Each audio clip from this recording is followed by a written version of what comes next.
Good morning. Is the lens on? Yeah. Humility. Where's that? As Orthodox Christians, we know that humility connects our faith to our daily lives. Humility shaped Jesus' life and the parables that he told. But most importantly, humility opens our hearts so that we can accept God's will and live the life that he planned for us. The publican's prayer was the essence of humility, but its contrast to the Pharisee's prayer shows us the importance of humility in our daily lives. The Pharisee was a man of honor. He didn't cheat, steal, or commit adultery. He tithed and fasted. But the Pharisee did good works for his own benefit. He judged himself and everyone else. He followed his own will, and he didn't need God. The Pharisee shows us that it is not the action that makes something right or wrong, but the reason for the action. Both the proud and the humble can do good works. The question is, are we doing good works for our own benefit, or to do the will of God? That's a tough question to answer today. Everywhere we look, we see images of the Pharisee. Athletes, rock stars, politicians, even religious leaders say, "Look what I do. I'm great, and I deserve it all." What am I supposed to think? I wrote a speech about God. Not many others did. I must be great. In fact, my father should buy me an iPhone. Right, Dad? Wrong. We all know that if not for the will of God, I could not have written this speech.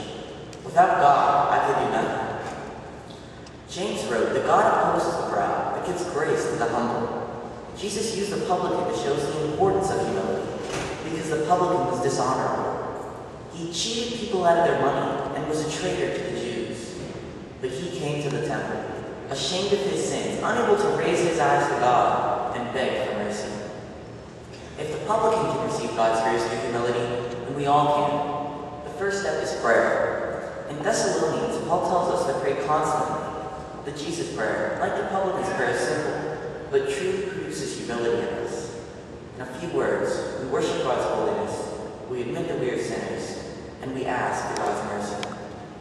More than repeating a prayer, humility comes from trusting God. When Jesus was praying in the Garden of Gethsemane, he asked, "Father, if it is your will, don't let me drink of this cup. Yet not my will, but your will be done." Jesus knew of his future suffering, and he still trusted his life to the will of the Father. We don't know the future. Trusting in God is not only humble, but wise. In Philippians chapter 2, we are told to imitate Jesus, who, even though he is God, humbled himself, not only to become a man, but a bondservant, which means to follow God completely, ignoring your own will and desires. To help us become bondservants of God, the Gospels are filled with instructions. Love your enemies, turn the other cheek, forgive your brother 70 times 7. The greatest among you will be your servant. These aren't just cliches that put in the greeting card.